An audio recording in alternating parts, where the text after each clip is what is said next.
Olá, está começando mais um episódio do RiosCast e eu sou Alan Pelais. Para quem não sabe, nós somos uma assessoria de investimentos private, então se você precisa olhar o seu patrimônio, melhorar a rentabilidade, montar uma estratégia personalizada para você, entre em contato com a gente. Aqui na tela tem o QR Code para você abrir sua conta e já ter o nosso atendimento. E hoje todo episódio eu vou começar assim, né? Vangloriando os nossos convidados, porque particularmente somos nós que selecionamos, mas particularmente, nós somos fãs há tanto tempo. A gente acompanha o trabalho dessa pessoa que, assim, posso falar, né, na minha concepção, um dos poucos políticos que tem aquele cuidado em prol da população, que se coloca, tem aquele sentimento de empatia, de se colocar no lugar do próximo. Ele é um fenômeno nas redes sociais e ele foi reeleito com mais de 100 mil votos. Acho que foi um dos políticos, um dos vereadores em São Paulo mais votados da história. E é com uma honra que a gente recebe aqui o vereador Rubinho Nunes. Seja muito bem-vindo ao nosso podcast. Muito obrigado pelo convite, pela oportunidade. É um prazer estar aqui com vocês. Obrigado. E a todos que nos acompanham também. Oi, muito obrigado. Eu tenho certeza que vai ter muita história aqui para contar, né, Alan? Ou que a gente tem de pergunta para você, que a gente já te acompanha há uns 2 anos, ou mais até. Solta ela. Então a gente não vai só tietar ele, não. A gente vai querer entender o backstage também. Bem. Mas, Rubinho, a gente quer primeiramente entender por que que a gente saiba, você é advogado de formação. Por que você teve essa decisão? Foi influência da sua família se formar em direito, entrar para a política? Como foi isso? Na verdade, a formação ao direito foi um grande acaso da vida, né? Isso é muito engraçado, porque assim, eu sempre fui muito bom em humanas e uma tragédia em exatas na escola. Eu vivia na recuperação de exatas. Mas a minha adolescência era dedicada a jogar futebol. Eu passei pela categoria de base de alguns clubes, joguei aqui e ali, mas não era a coisa mais talentosa do mundo. E tinha um problema muito grande em jogar futebol, que era ficar longe de casa. Eu não gostava de ficar longe dos meus pais. É até um contrassenso que todo cara de 15, 16 anos, ele quer sair de casa e tocar a vida, fazer farra. Eu gostava de ficar com a minha família. E toda vez que eu saía para algum clube, ficava longe. Teve um período que eu fiquei em teste no Flamengo e tal. Era horrível para mim. Quando eu voltava, eu ficava melhor. Aí eu estava naquele período de conclusão do ensino médio. Por mais que eu era horrível em exatas, eu estudava bastante. Especialmente o que eu gostava. Conclusão do ensino médio. Aí eu prestei vestibular para Direito, para Engenharia Ambiental, para Administração. Pra você ver que eu não fazia a menor ideia do que eu ia fazer, né? No fim eu queria fazer Medicina, mas não dava para pagar. Então, aí eu passei nos outros, aí tinha todas as opções na mão. Eu lembro o dia que eu olhei a grade de Engenharia Ambiental, cálculo 1, não sei o que lá, falei, mas eu não vou fazer isso nunca. Aí eu olhei para Direito, falei, pô, Direito é legal, eu acho que os caras se vestem bem, parece uma função bacana. E foi assim que eu caí no Direito, mas é interessante porque eu me encontrei na faculdade, eu gostei muito do curso de Direito, me encontrei advogando, eu gosto de advogar, e é uma felicidade para mim, porque através da advocacia, eu tive a oportunidade de criar algumas batalhas no campo político que até então não eram travadas, porque dentro daquilo que a gente chama de ativismo judicial positivo, né, eu comecei a ingressar com algumas ações, especialmente na época do impeachment da Dilma, que tiveram um papel importante em todo aquele percurso que foi feito até a saída do PT. Enfim, quando o Lula foi preso, eu fui responsável pela ação que tirou motorista, assessor, cartão corporativo dele. Isso foi muito legal. Direito é o que põe comida na minha casa, né, o meu escritório, enfim, e me permite também trabalhar com mais qualidade na política, então acabou sendo muito bom. Você teve aquele receio no início de pensar assim, política, infelizmente ainda tem aquele pouquinho de receio das pessoas, é um pouquinho mal visto, dependendo, né, da pessoa que exerce. Você teve esse receio de pensar, vou entrar na política, vai acabar com os meus valores, os meus princípios? Não, na verdade, assim, como eu já fazia parte de movimentos sociais, de ativismo, eu já estava acostumado com isso. Então, eu falei, eu entrei assim com muita vontade de fazer a diferença, de colocar meus projetos e mostrar que eu podia fazer melhor do que os que estavam ali. Uhum. Então, a minha vontade era essa, eu sabia que ia ter crítica. Normalmente, quem me critica é quem já não gosta de mim pelo que eu faço. Uhum. E como eu não trabalho para essas pessoas mesmo, eu não estou nem aí para a crítica deles, então, para mim, não faz a menor diferença. Às vezes, eu acho divertido. Às vezes, eu vejo, tem audiência pública, né? Os vereadores falam, cara... Você tá rindo enquanto os caras da CUT, do MST, estão te xingando. Eu falo, porque eu acho divertido irritar eles. É bem simples. A gente acompanha, né? Eu já até comentei com ela que você leva super bem na esportiva. Nossa, né? referência, né? O pessoal tá ali descascando, tá pleno ali, sorrisão no rosto. É que assim, se eles estão bravos, é sinal que a população de bem tá feliz. Então eu tô feliz por isso. Então quanto mais eles ficam bravos, melhor. Não, você tem um posicionamento lisonjeável na rede social. Obrigado. Você acredita que foi isso que te ajudou a ter essa votação tão expressiva? Você foi um dos mais votados aqui de São Paulo. Eu tenho certeza disso. Veja, eu nasci em Vinhedo, eu sou um cara do interior. Eu mudei para São Paulo em 2018. Em 2020 eu me tornei vereador. Sendo que entre 2019 eu ficava na ponte aérea trabalhando em Brasília e São Paulo. Brasília e São Paulo. O que me permitiu ganhar a eleição em 2020 foi justamente as redes sociais que me tornaram conhecido pelo trabalho que eu vinha fazendo como advogado. Durante o mandato, os últimos 4 anos, de 2021 a 2024, o trabalho que eu fiz dentro da Câmara permitiu que as minhas redes crescessem muito. Instagram, Twitter, YouTube. E isso fez com que mais pessoas me conhecessem e, naturalmente, criou o ambiente para ampliar a votação que eu tive. Eu fui de 33 mil em 2020 para pouco mais de 100 mil agora em 2024, graças às redes. E, assim, eu sendo muito honesto, eu não tenho a menor aptidão para fazer aquela política tradicional, que o cara fica com a liderança, a cesta básica, compra de votos. Mas isso não funciona para mim. Eu prefiro falar com eleitores que entendem o que eu faço, criticam, opinam. O meu voto, as pessoas que votam em mim, é voto de opinião. O cara vota sabendo em quem ele está votando, sabendo da minha história e o que eu vou fazer. E é isso que eu quero manter e ampliar cada vez mais. E por esse posicionamento, você e sua família recebem muitas ameaças? Assim, você fica um pouco com receio? Recebe bastante. Mas a minha pessoa, eu já perdi a conta de quantos boletins de ocorrência eu lavrei por ameaça. O mais recente tinha um infeliz no Twitter dizendo que eu ia tomar 26 tiros e ter a cabeça decepada. Aí a gente printa, mando para assessoria jurídica e eles tomam as medidas. Mas é muito de pessoas que são leões de internet, na minha leitura. Eles ficam bravos porque a linha que eles defendem, a esquerda tem perdido espaço cada vez mais. E eu não ligo, volto a dizer, para um cancelamento, para a opinião deles, porque particularmente eu sou muito fiel aos meus valores e às pessoas que acreditaram em mim. Então eu não tenho compromisso com a esquerda, eu falo, o cara que votou no Boulos, ele não vai gostar de mim de graça e eu não quero fazer ele gostar. Ele que continue irritado. Vai gostar nunca, né? Porque a gente vê, realmente, você é uma pessoa que se posiciona muito. Quem gosta de você pelo seu posicionamento. Foi isso, inclusive, que atraiu a sua imagem como político. Para nós foi muito relevante. Porque falta hoje isso, né? Hoje você vê que todo mundo fica em cima do muro, mas ninguém se posiciona. Existe uma escola da política que é muito interessante isso que você falou, e é o que me irrita profundamente. Existe uma escola na política onde os políticos parece que eles passam por uma máquina que torna eles seres sem alma. Então eles não têm opinião sobre nada, eles não se posicionam sobre nada, porque tudo é polêmica. Então nada dá para eles terem uma opinião. Olha, isso aqui tá errado. Não, veja assim, pode ser, mas muito pelo contrário. Isso é o que destrói o país. Porque a pessoa vota, pra mim esse é o pior tipo de corrupto, porque ele engana o eleitor na hora do voto, ele já começa roubando na eleição.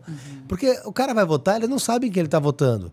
Ele chega pro eleitor de esquerda, ele fala, não, vamos lutar por direito social, vamos criar bolsa isso, bolsa aquilo, e aborto, e banheiro trans. Aí ele vai pro cara de direita, não, conservadorismo, e ele é tudo.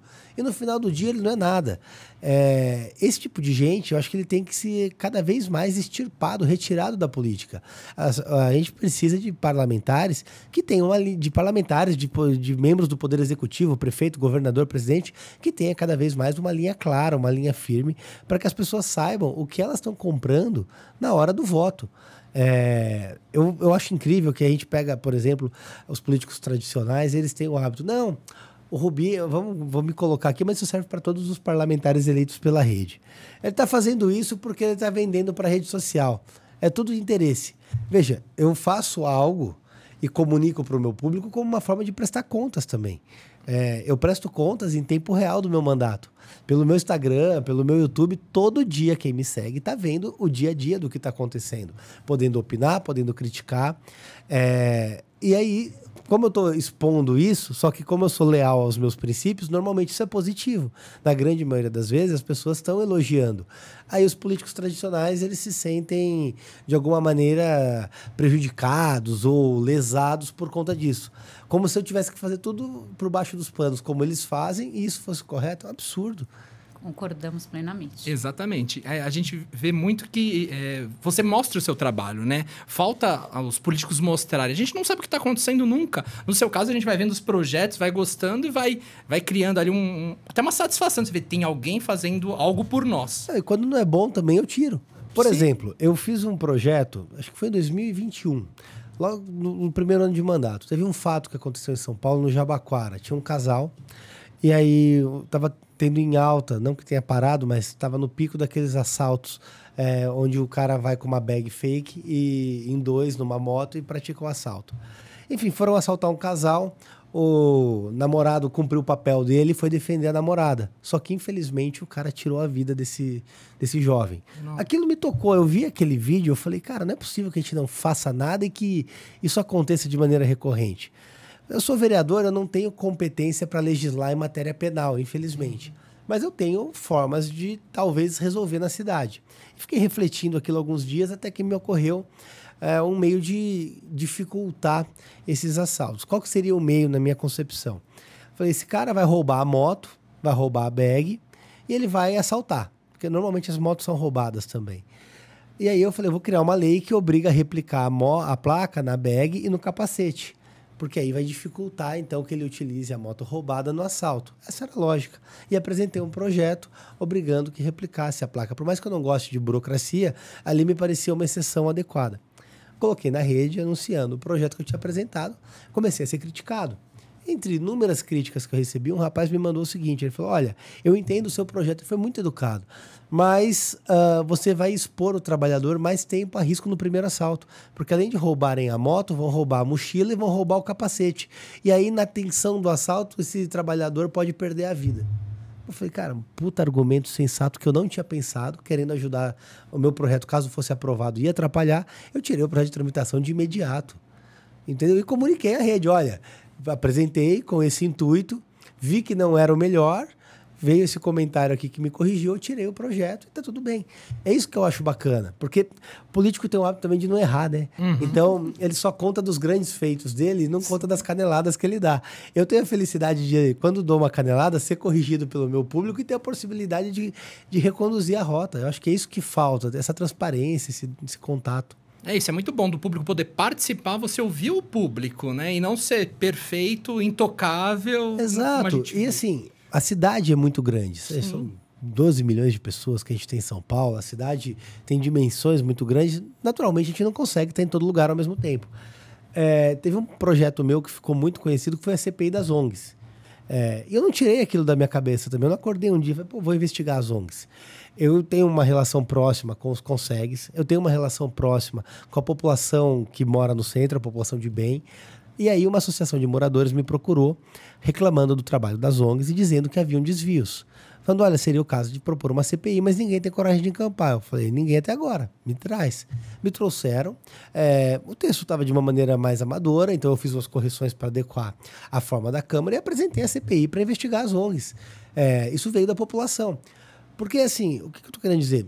Qualquer coisa que as pessoas procurem no meu gabinete, eu recebo e eu tento levar adiante. Propostas boas são dadas o tempo todo, ideias boas vêm para a gente e eu tento absorver e levar. Eu vejo que meu mandato, eu enquanto vereador, eu sou só uma ferramenta para atender essas pessoas e eu tento trabalhar isso cada vez mais. Assim como o combate a pancadão também. Eu comecei a receber inúmeras denúncias de perturbação do sossego, aí eu fui lá investigar.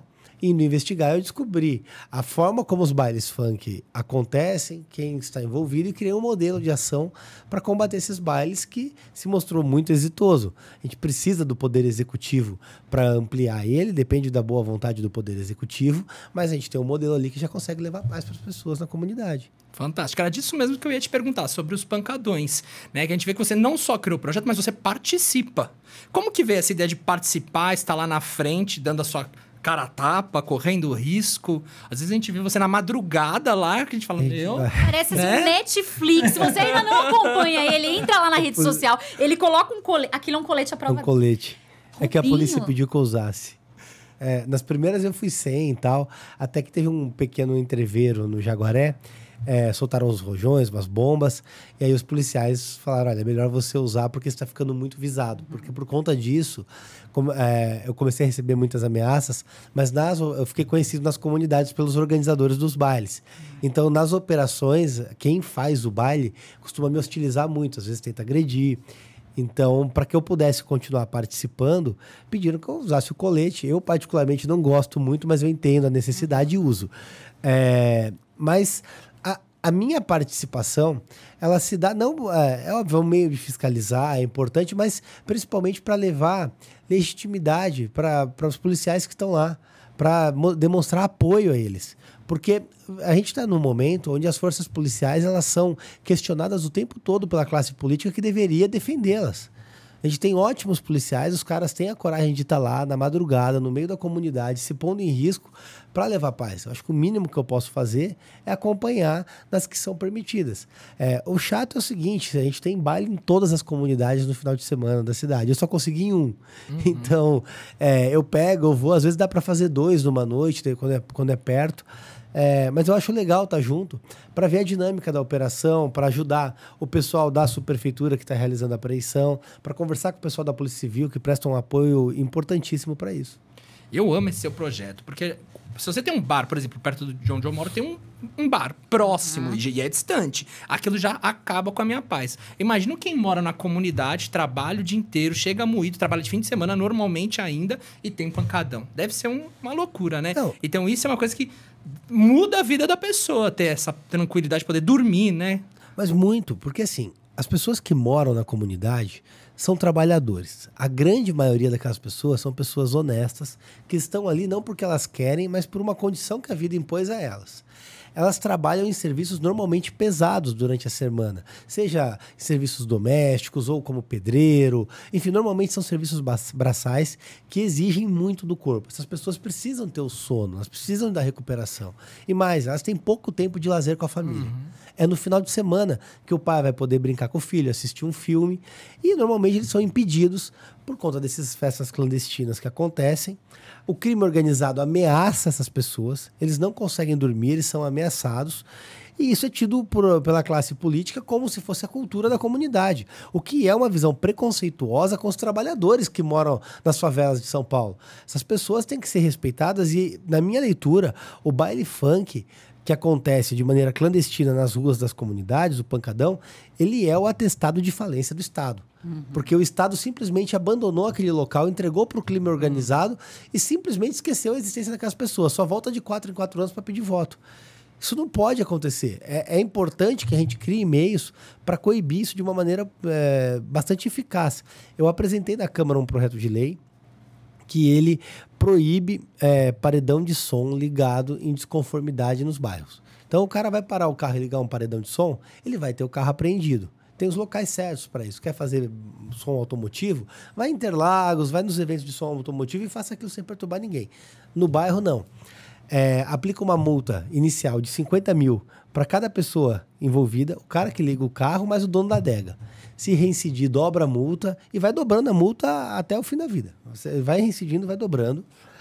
Aí eu criei um outro projeto que complementa esse, que leva os poderes do PSIL para a Guarda Civil Metropolitana, para a GCM, para que eles possam autuar.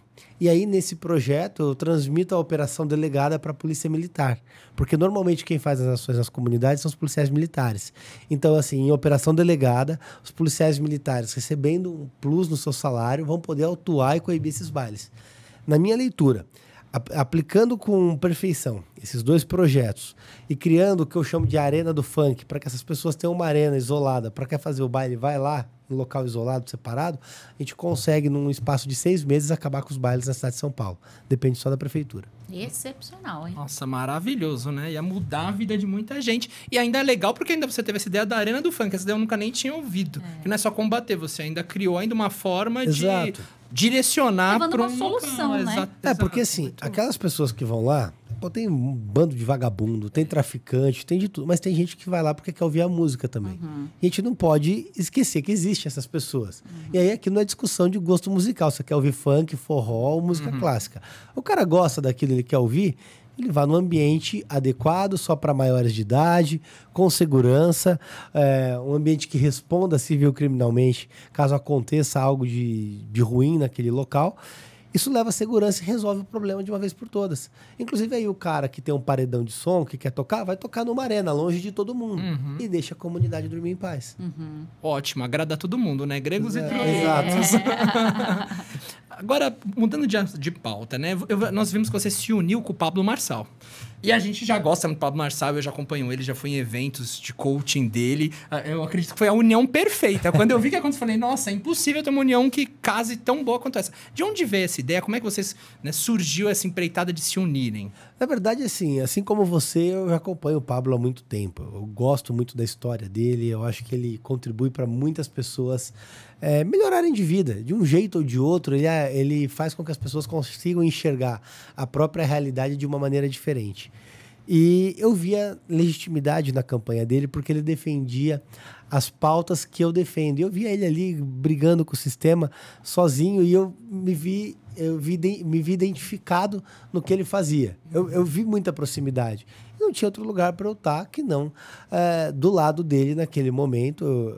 Foi uma decisão tida como maluca pela classe política, porque meu partido estava do outro lado, mas eu segui meu coração e preferi seguir o caminho do lado dele, que me pareceu mais razoável, e foi, efetivamente, porque aí eu criei um vínculo de proximidade, de amizade com o Pablo. Ele é um cara que eu gosto muito, ele contribui demais, e eu acho que ele, nessa eleição, ele aprendeu muito, ele evoluiu muito, mas principalmente ele trouxe uma grande contribuição para a política do país como um todo, mesmo sem ganhar a eleição. Porque, por mais que ele não tenha ganho propriamente, eu acho que ele foi o grande vencedor da eleição, ele saiu muito grande da eleição e ele conseguiu destruir a apropriação que a esquerda fazia sobre o eleitor mais pobre, sobre a população mais carente. Porque até então o que se vendia para essas pessoas era a política da escassez. Olha, você é pobre, então você precisa que eu vá lá e te dê uma migalha. E você continua sendo pobre, mas você vai viver com essa migalha. E ser rico é pecado. O Pablo não. Ele chegou e falou, meu amigo, vem cá. Você vai sair da favela, você vai sair da comunidade, você vai prosperar e eu vou te dar uma vida digna. Você pode ser o que você quiser. Ele deu a chave da vida de cada um para as pessoas. E ele teve um resultado acachapante, especialmente nas periferias. Ele foi o grande vitorioso na Zona Leste de São Paulo, justamente por ele entregar para essas pessoas aquilo que elas queriam, que é meios para prosperar. Não é assim, olha, você vai ter que andar de ônibus lotado. Não, meu amigo, se você quiser comprar uma Ferrari, você vai. E andar com a capota aberta na cidade, porque você pode ser rico. É isso que estava faltando na política, que você entregar para as pessoas a liberdade das vidas delas e tirar essas pessoas de refém das migalhas que eram dadas pela esquerda. Tanto que o Lula, depois da eleição, começou a falar de empreendedorismo. O Lula, assim, não fica legítimo, mas isso é sinônimo, é o grande sinal de que o Pablo destruiu a narrativa da esquerda na eleição. Tanto que a pesquisa Quest, que saiu recentemente, mostra o Pablo ali com 18% de intenção de voto para presidente, atrás apenas do Lula, e com um desempenho altíssimo no Nordeste, onde o Lula costuma dominar, justamente porque ele conseguiu se comunicar com essa parcela das pessoas, e isso eu acho que é um avanço muito grande para o país como um todo, para que a gente possa se livrar de uma vez por todas das amarras do PT. Eu gostei muito da gratidão do Pablo com o seu trabalho, com a sua pessoa. Porque no início do seu apoio, mesmo o partido sendo contra, a maioria dos políticos contra, que você não se pronunciava, mas era visivelmente para quem está ali entendendo de política, né? E o Pablo foi para a rede e falou, Rubinho, obrigado, eu nunca vou esquecer do seu apoio aqui para com o meu trabalho. E toda hora ele, nunca vou esquecer, nunca vou esquecer. É legal de ver esse sentimento de gratidão do Marçal, assim, com você, né? Exatamente, isso é uma coisa que a gente não vê na classe política, porque todo apoio é visto como uma obrigação. Então, apoiou porque eu estou obrigado, não é uma coisa autêntica, não existe autenticidade. Aquilo ali, assim, não teve acordo político, não teve, toma aqui, leva ali, quero isso. Nada, simplesmente foi um apoio por acreditar. Ele viu pontos do meu trabalho que ele confia, que ele acredita, eu vi no dele, isso trouxe uma sinergia e a gente passou a caminhar junto. Foi uma coisa natural. E eu acho que é isso que falta na política. E quando as pessoas começarem a se unir ao redor de pautas, eu tenho certeza que a gente vai ter uma política diferente. E vem uma candidatura dele à presidência daqui a uns 2 aninhos? Eu acho que é cedo para falar, mas ele se coloca já como pré-candidato à presidência ou ao governo. Ele vai, eu sei que ele vai disputar a eleição majoritária em 2026. Agora, até lá, ele que vai decidir, enfim, o que o coração dele falar, se é melhor disputar a presidência da República, o governo do Estado. Eu acho que, naturalmente, ele vai ver as pesquisas também, onde está performando melhor, onde ele consegue ter uma entrega melhor, e ali ele vai tomar a decisão. Sim. E nós vimos que vários projetos dele você apoiou, como você acabou de dizer. Quais desses você vai dar continuidade agora, você vai buscar implementar no seu mandato? Bom, a Arena do Funk é um dos dele. Que inclusive ele trouxe a sugestão para mim. Ele viu meu projeto contra Pancadão, ele trouxe a demanda do pessoal que gosta de funk. Eu falei, a gente conversou e saiu essa ideia. O projeto de educação socioemocional nas escolas, eu já estou apresentando na Câmara para que seja aprovado. Ele complementa o projeto de educação financeira que o Pablo defendia e que eu já aprovei, já é lei em São Paulo. Só falta ser implementado pelo Executivo. Eu acho isso importante.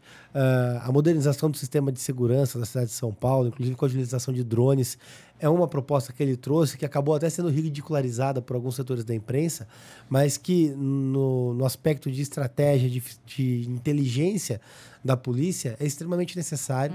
E eu estou levando esse projeto adiante para que ele seja implementado na Câmara, além de alguns outros que a gente está estudando, a viabilidade por conta de competência legislativa.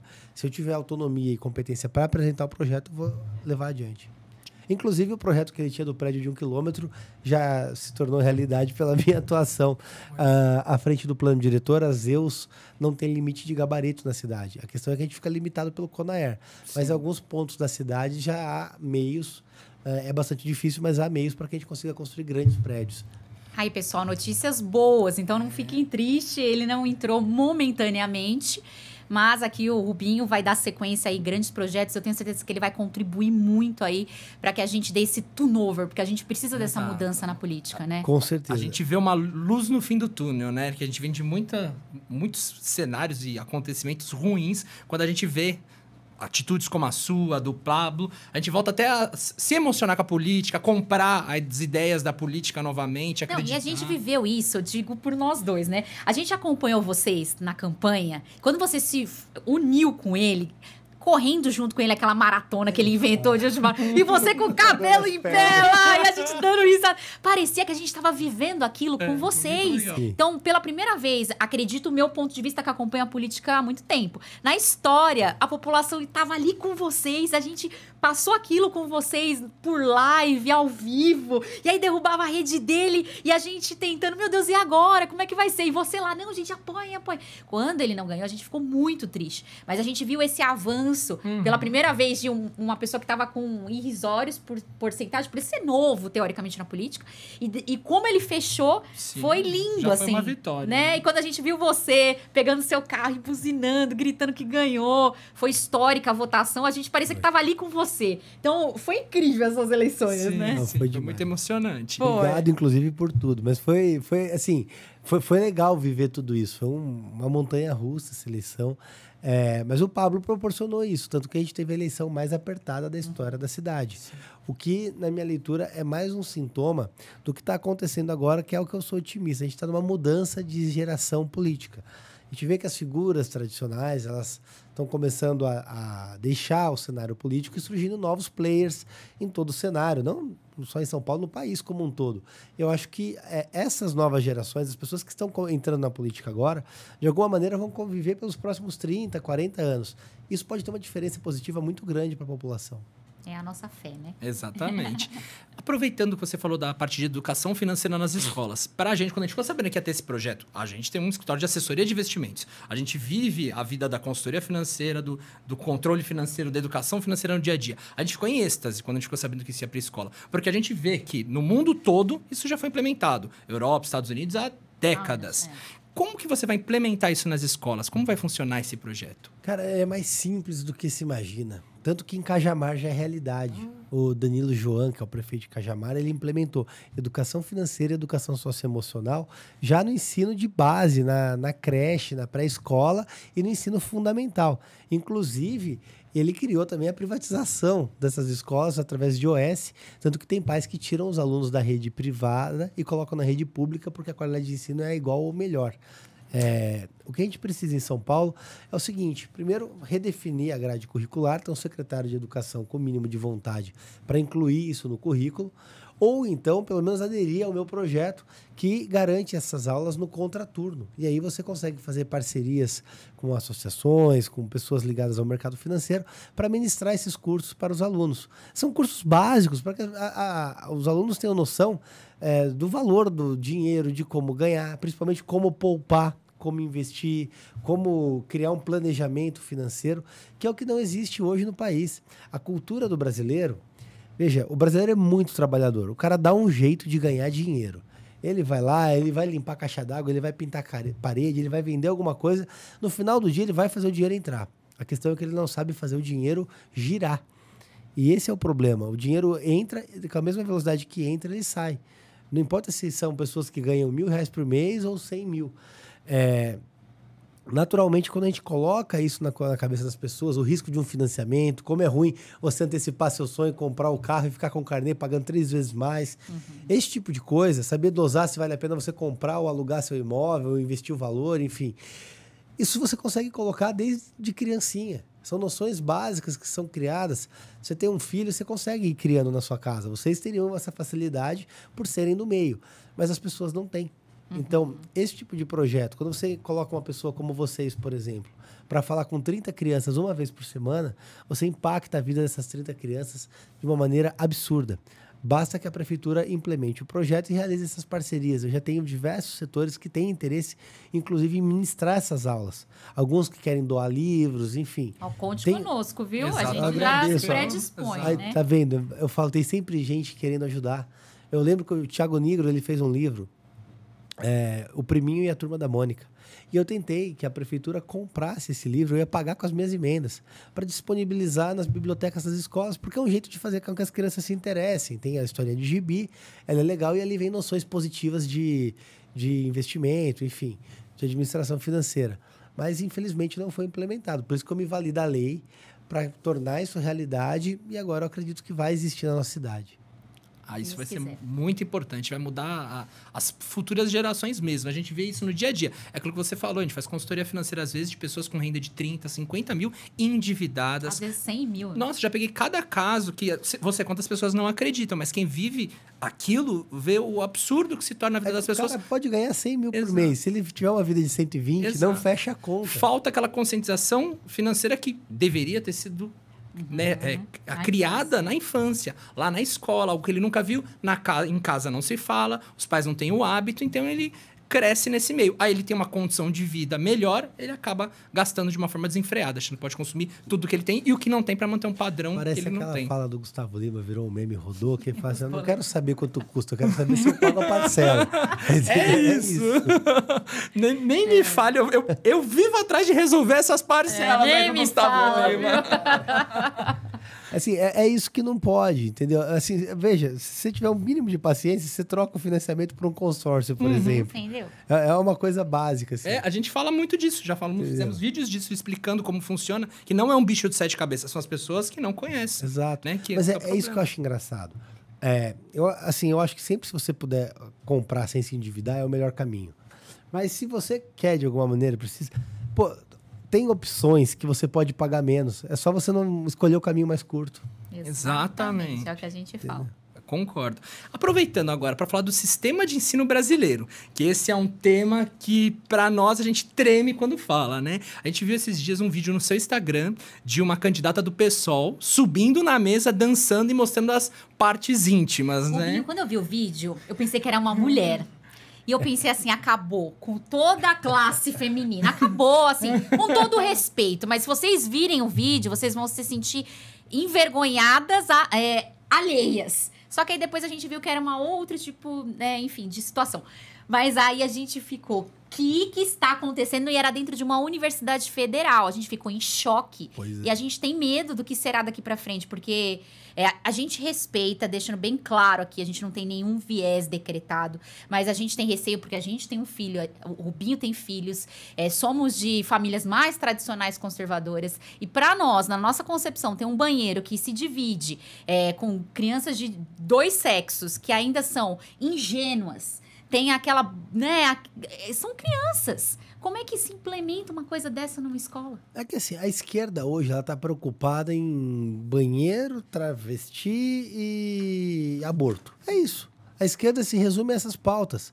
Eles querem, de alguma maneira, colocar todo mundo no mesmo banheiro, fazer uma grande de uma putaria lá dentro. Desculpa, vocês apitam aí, mas não, essa não precisa palavra. apitar não, aqui pode. É isso que eles querem fazer. Aí, se engravidar, eles matam o filho. E é isso aí. Assim, é a completa destruição de todos os valores. A Erika Hilton, quando era vereadora, colocou um projeto na Câmara para que as pessoas usassem o banheiro de acordo com o gênero que elas se identificam. E aí eu fui pesquisar o assunto e eu descobri que existe uma coisa que chama gênero fluido. Eu nem sabia que existia isso. Agora eu já entendi porque o LGBTQIA+, tem um mais lá que é para qualquer coisa. O gênero fluido é assim, você tá aí, tal, todo forte, barbudo. Você acordou se sentindo mulher hoje. Então, você é uma mulher. E aí você entra no banheiro feminino. Só que, Imagina. eventualmente, você é uma mulher lésbica. Entendeu? Barbudo. E vai no banheiro feminino. Você poderia usar, porque você estava se sentindo mulher aquele dia. Aí, no outro dia, você se sentiu homem, vai no banheiro masculino. E, assim, eu não sei qual é a tara que essa gente tem com o banheiro. Eu não consigo entender de verdade, porque tudo para eles está resumido a banheiro.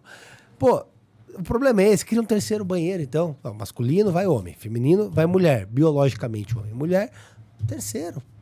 Pô, você vai aí e tal, pra quem fez transição de gênero, etc. Respeitoso, respeita as pessoas, a individualidade deles, se eles preferem ali e tal. Acabou, mas não, eles querem colocar o cara que se veste de mulher no banheiro feminino e acabou. E você vai ter que aceitar.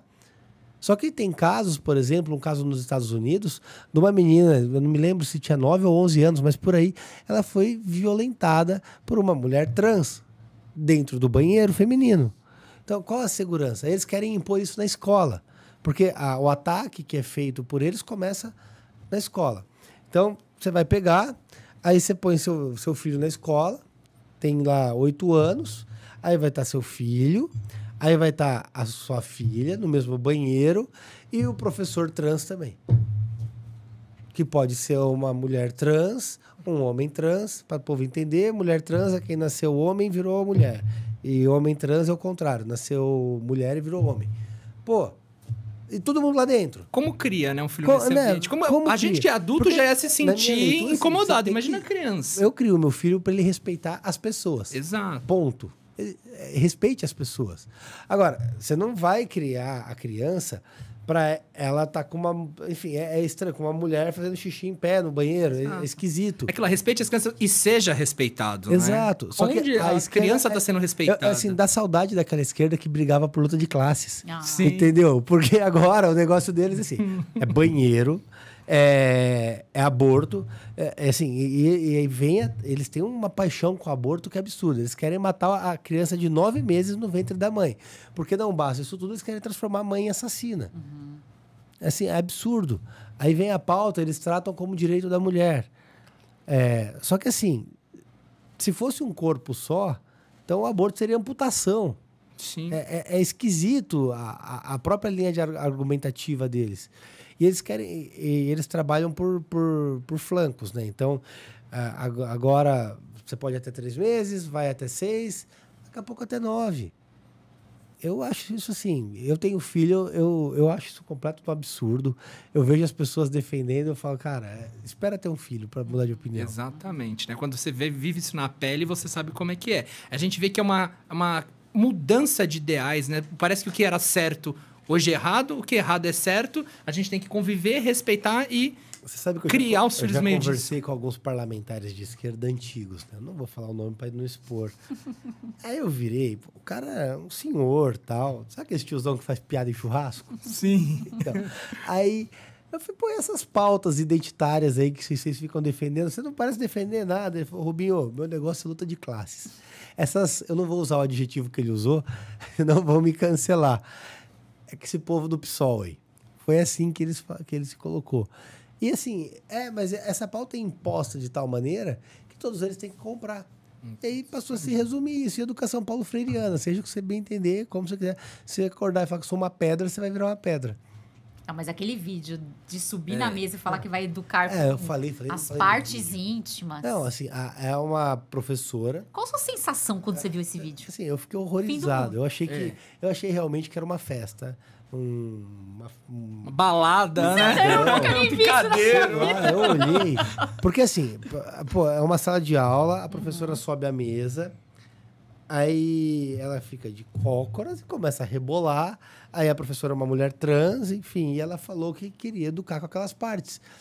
Eu não sei onde isso entra numa grade acadêmica, porque você vai falar de filosofia, você vai falar... Como é que você vai ser da Montesquieu daquele jeito? Ou você vai falar de matemática? Não tem exatas. Enfim, você pega os vídeos das faculdades federais, hoje é um horror.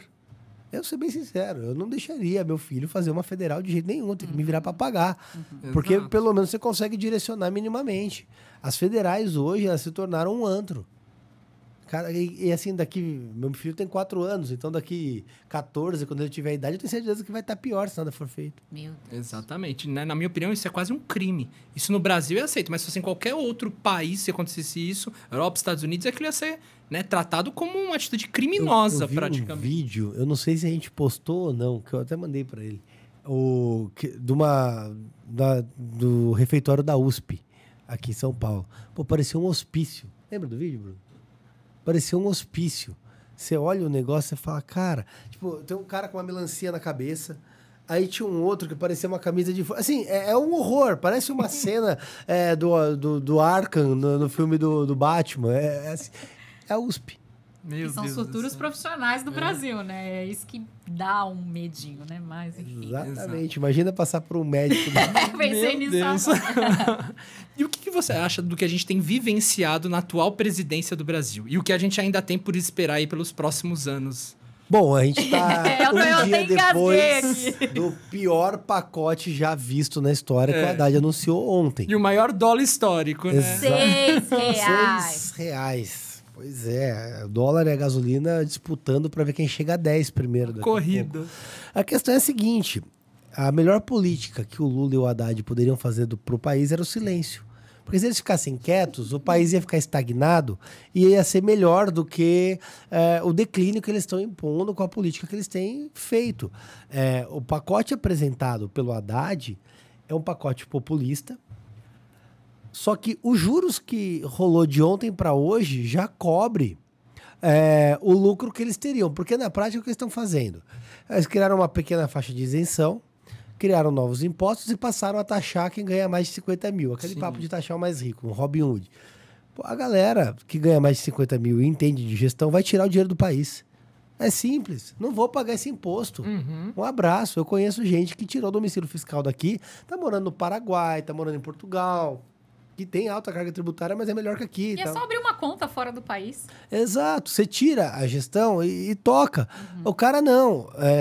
Vou taxar. As pessoas vão tirar o dinheiro. O Haddad, ele não tem noção de mercado. Porque eu acho que ele fez uma regra de 3.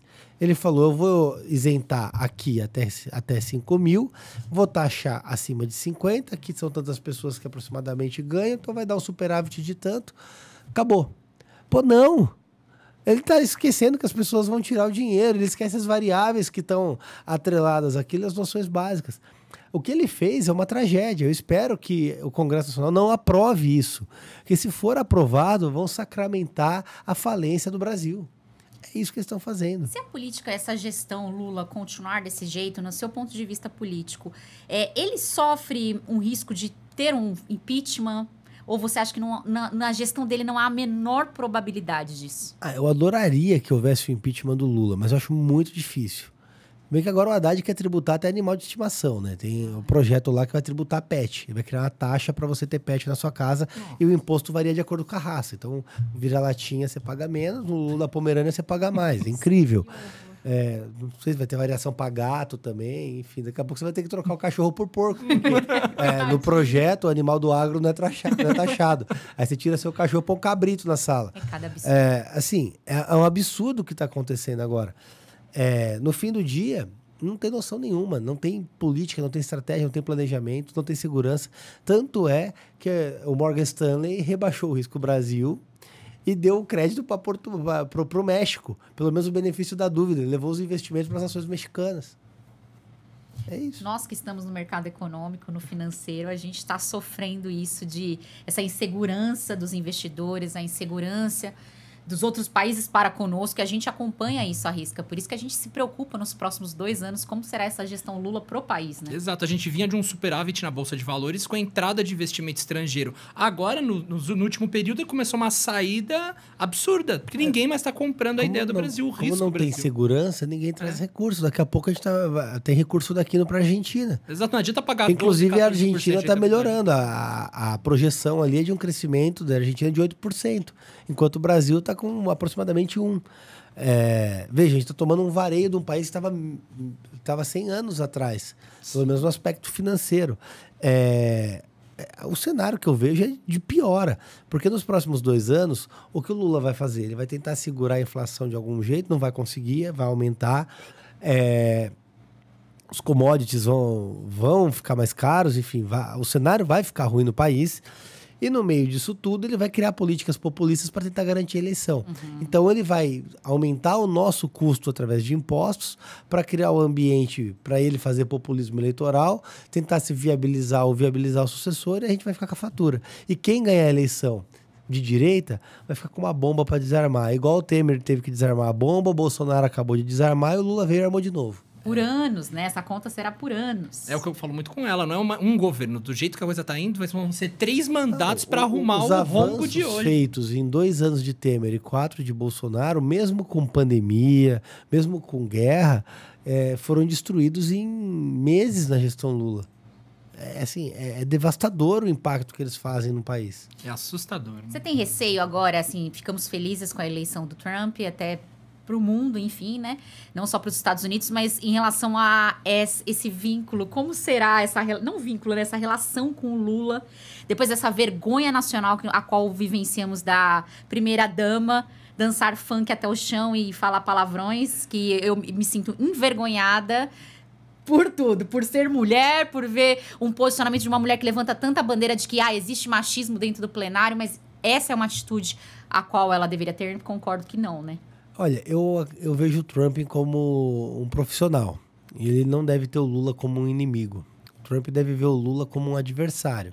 O que é normal da política. Adversário é aquele que adversa. E, naturalmente, se for conveniente para o interesse de ambos, eles podem se compor em determinadas pautas. A questão é que eu não vejo a mesma inteligência da parte do Lula. Então, por mais que eu acredite que haja espaço para diálogo com os Estados Unidos, eu não vejo o Lula querendo dialogar com os Estados Unidos. Ele prefere falar com o Nicolás Maduro, com o Vladimir Putin.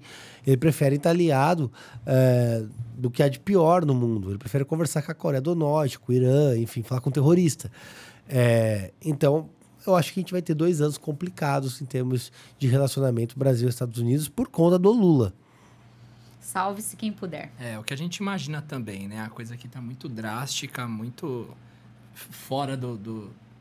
Não tem mais uma diplomacia, não tem mais um entendimento, né? Tudo é essa catástrofe que acabou se tornando. A crise Brasil-França com relação às carnes foi resolvida pela diplomacia do agro, não do Itamaraty. Esse é o maior exemplo. Sim. Perdeu total sentido. Exato. Foi o agro fazendo boicote ao Carrefour no país, que fez com que caísse mais de 2% as ações do Carrefour, que obrigou o CEO do Carrefour a vir pedir desculpas e voltar a comprar carne do agro brasileiro lá na França. Sim. Fantástico. Agora, falando um pouquinho de boas notícias também, né? Quais são as suas expectativas pro seu próximo mandato? O que vem de novidade aí? A gente tem algum spoiler? Dar uma esperança pro povo, porque é só senão daqui a pouco a pessoa começa a chorar, vem com essa parte do político. A expectativa é boa, porque assim, eu vejo que a Câmara ela teve uma grande oxigenação, entraram novos colegas, a direita cresceu na Câmara de São Paulo, então pautas importantes, algumas CPIs, a gente vai conseguir abrir, investigar, como a CPI das ONGs, por exemplo, eu acho que a gente tem ambiente para já já pautar ela no começo do ano, levar ela adiante, fazer essa investigação. Eu acredito que a gente tenha uma gestão onde a gente consiga trazer mais liberdade para a população de São Paulo. Pautas de desoneração de folha, pautas de privatização devem crescer ao longo dos próximos anos. O resultado dos avanços de zoneamento de São Paulo vai começar a ser vistos. Eu acredito que pelo menos pelos próximos 2 anos a gente vai ter um ambiente bastante interessante na cidade de São Paulo, e esses projetos como educação socioemocional, a Arena do Funk, o combate a pancadão, perturbação do sossego, combate à Cracolândia, eu devo levar com mais força ainda no começo do próximo mandato. Então virão coisas muito boas aí, vamos aguardar, né? Exato, pelo menos a gente que está aqui no estado de São Paulo fica um pouco mais tranquilo, que pelo menos aqui as coisas tendem a caminhar melhor, né? Aqui funciona, ainda. Ainda. Rubinho, agora a gente vai fazer um quadro com você que se chama Rios Bate-Bola. A gente vai entender um pouquinho agora do Rubinho no seu âmago. Tá. Eu vou te falar 10 palavras, 10 frases aleatórias. Você pode me responder com uma palavra que vier à sua mente ou dar uma explicação como você achar que é cabível, tá? Bem, vamos lá. Eu vou começar assim. Você sente que hoje, como vereador sendo reeleito, você tem um propósito para com a população? Com certeza, muito. O propósito é renovado, na verdade, e a confirmação do trabalho que foi feito e uma energia maior para ampliar o que já vinha sendo realizado. Sua família sempre apoiou o seu sonho, o seu propósito, toda essa carreira a qual você se predispõe a cursar, que eu tenho certeza que ainda vai muito além? Sim, muito. E para eles em relação a... O seu filho é pequenininho, Sim. né? Sua esposa tá ali com você, ela correu com você naquela maratona dos mares. Ela não pode correr, porque ela tem um problema no joelho. Em algum momento ela fala, Rubinho, você tá ficando... Mas ela ajudou muito na campanha, ela foi muito parceira. A parte mais difícil da campanha foi ficar longe do meu filho, né? Porque a gente tem um contato muito diminuto, ele é pequeno, ele sente. Essa distância acaba sendo o mais difícil de tudo, eu diria. Você se vê um dia na cadeira da presidência? É difícil imaginar isso. Mas você tem esse sonho? Não tenho. Mas parece algo muito distante, assim, para mim. Eu acho que a presidência da República é um passo muito grande. Tem que haver um amadurecimento muito grande, tanto como político, como ser humano, como acadêmico. Eu acho que os cargos têm que ser ocupados por pessoas que sejam muito capacitadas. Quem sabe um dia, daqui muito tempo, mas não é algo que eu almeje no futuro. Qual é um valor que para você é inegociável? A liberdade. Total. Não tá à venda de jeito nenhum. Onde o Rubinho se imagina daqui a 20 anos? 20 anos? Em que aspecto? Em todos, profissional, principalmente nesse... Porque a gente vê você hoje com bons olhos de esperança para a nação, né? Em todos os quesitos, pelo que você tem feito até agora. Onde você imagina chegar daqui a 20 anos? Olha, eu espero ter um grande crescimento político, conseguir posições melhores e ter uma entrega maior. Eu espero, de alguma maneira, conseguir ser referência para a população naquilo que eu me disponho a fazer. Isso já ficaria extremamente realizado, deixar uma marca muito grande, positiva para a população, mudando de alguma maneira a forma como as pessoas veem a própria política no país. E no aspecto profissional, eu espero que o meu escritório cresça. Eu me incluo nessa. Muitas coisas têm acontecido na política e a gente tem ficado muito triste, porque a gente sente que a gente regrediu muito do que a gente avançou, a qual anteriormente a gente comentou. Queria que você desse um recado para a população, para dar como se fosse uma esperança, para as pessoas não perderem aquela fé de que na política ainda é possível ter bons candidatos como você, ainda virão bons projetos, porque senão a gente não vai ter nem vontade de levantar da nossa cama, porque a gente vai trabalhar para ser tributado, porque assim, igual você falou, ficaram apedrejando o Pablo, algumas pessoas de outras classes, de que você não pode ser rico. Mas a gente que veio de uma criação muito humilde, e a gente batalha muito como empresário, não é escala 6x1, 5x2, a gente é 12x12, 20x20, 24x24, porque a gente quer ter uma vida melhor. 30 corridas, entendeu?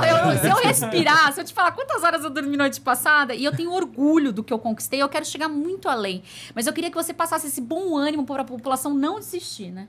Mas é exatamente isso, não é hora de desistir, a gente está num momento importante, crucial, de troca de geração política, onde novas figuras têm surgido no país como um todo. Essas figuras, elas têm uma leitura política diferente, mais clara, mais transparente, com uma linha mais clara do que pode ou não ser feito. Eu acredito que a gente ainda vai passar por um calvário, mas ao final toda a população vai ter amadurecido, vai ter se libertado das amarras do populismo, da escassez que foi imposta, tanto pela educação quanto também pela classe política ao longo das últimas décadas, e a gente vai conseguir viver um tempo de prosperidade no país. Eu queria ficar falando de política com ele aqui por horas, né, Alan? Se pudesse ficar aqui umas 3 horas. Assunto é que não falta. Essa pauta que quase não tem o que falar, né, nesse país, então... Mas, Rubinho, obrigada pela sua participação. Nós agradecemos. Ó, a nossa história é a seguinte. A gente conheceu ele no Café com o Rubinho. Exatamente. Gente, é um projeto dele. Eu não sei se ainda está em andamento. A gente suspendeu na campanha, porque senão eu seria caçado. Porque, Ai, meu Deus é sério. céu, É que no período eleitoral, qualquer coisa que pode ser vista como um ato político dentro de um prédio público pode gerar cassação. Tanto que os vídeos que eu gravo no meu canal no YouTube, eu passei a gravar do meu escritório, porque se eu gravasse do gabinete, poderia dar problema. Nossa. Então, agora eu vou retomar os cafés. É bem legal.